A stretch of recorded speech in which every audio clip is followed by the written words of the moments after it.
It's hard to ignore, isn't it? This feeling that we're really moving fast when it comes to artificial intelligence. Seems like every day there's something new, something that feels a bit more like, well, science fiction.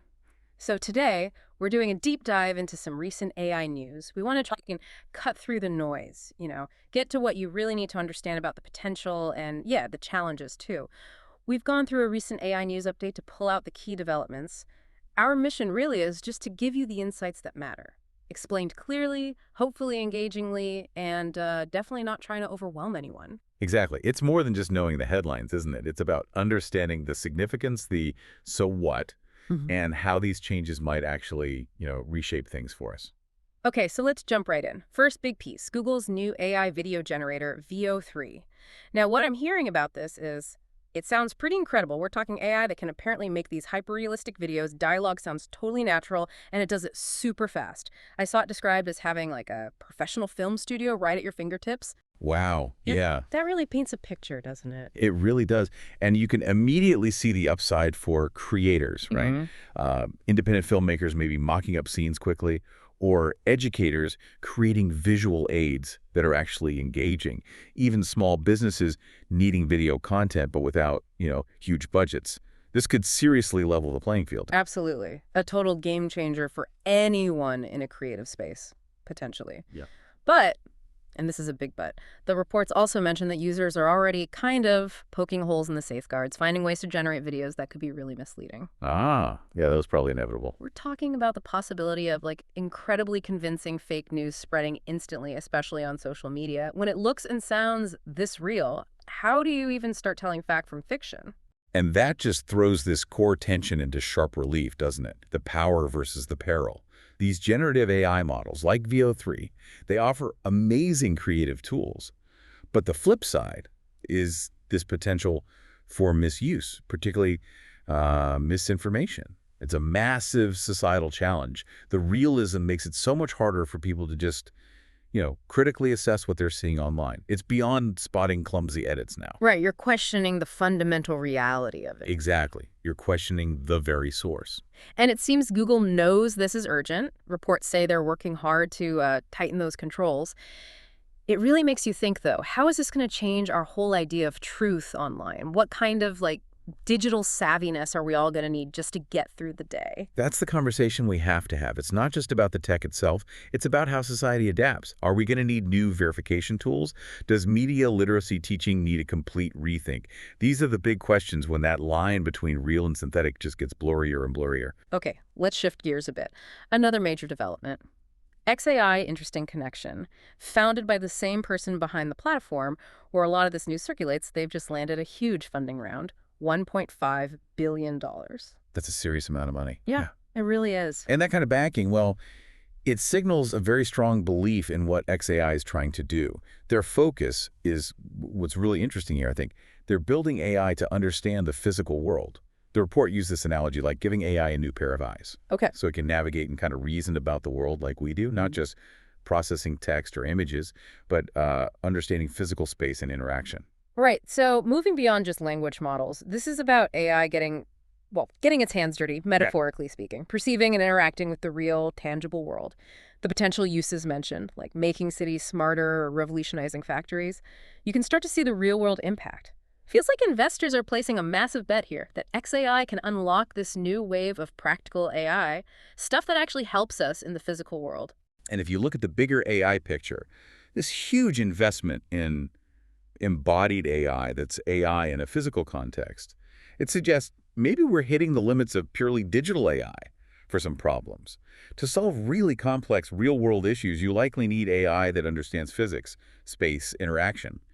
But it also brings up that critical question, who actually controls this powerful physical AI? Who benefits? Definitely something to watch. Now, let's talk about something probably closer to home for many listeners, maybe already on your phone. Apple's latest iOS update, they're weaving AI in, aiming for a smoother, more intuitive experience. Yes, and what stood out in the reporting on Apple is their big emphasis on on-device processing. Right. meaning the AI smarts, for the most part, are running directly on your iPhone or iPad. Your data isn't necessarily being sent off to the cloud constantly. Exactly. And they give some pretty neat examples. There's a photo editing tool that can apparently just zap unwanted things out of pictures. The example was erasing a spill from a tablecloth. I think we've all wished for that feature.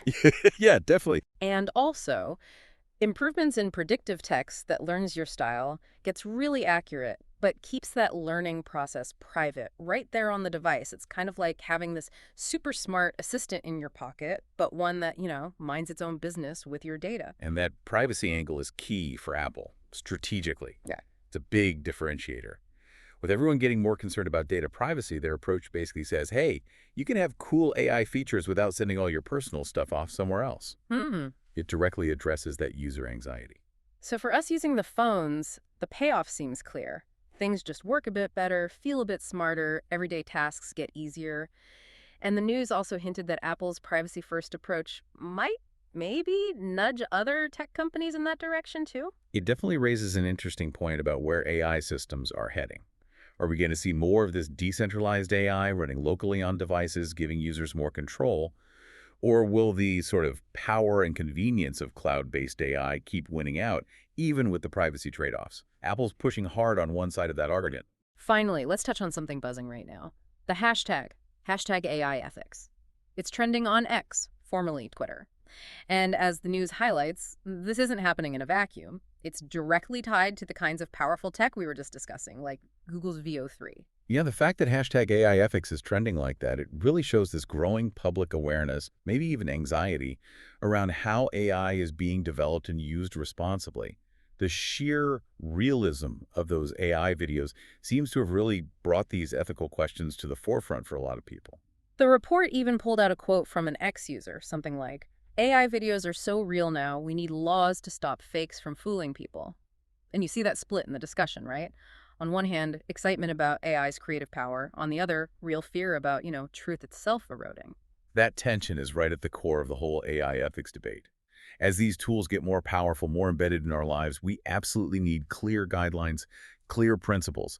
It's all about finding that balance, fostering innovation without sacrificing trust or, well, basic societal well-being. And this isn't just some academic thing, is it? It affects you, the listener, directly. How do you navigate a world where telling real from fake gets harder and harder? How do we make sure these incredibly powerful tools are used for good, used responsibly? That's what this hashtag AI ethics conversation is all about. Precisely. Ethics aren't just theory here. They're practical necessities for dealing with this complex, fast-changing AI landscape. Those discussions, like the ones under hashtag AI ethics, are absolutely crucial for shaping how this technology impacts our future, hopefully in a way that aligns with our values and builds, rather than breaks, trust. So bringing it all together then, we've looked at some really significant moves in AI, Google's VO3, amazing video generation, but with that risky side. xAI getting that huge funding boost to build AI that understands the physical world, and Apple integrating AI into iOS with a real focus on user convenience and privacy. And running through all of it is this common theme.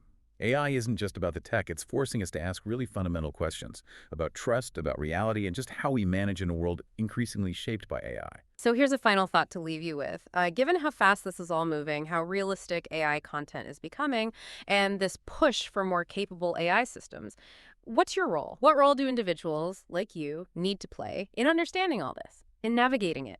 How do we all contribute to making sure innovation happens responsibly? And maybe crucially, how do we protect our own ability to tell what's real in a world where those lines are getting seriously blurred? It's something worth thinking about deeply, not just for tech's future, but for how we live and deal with information itself.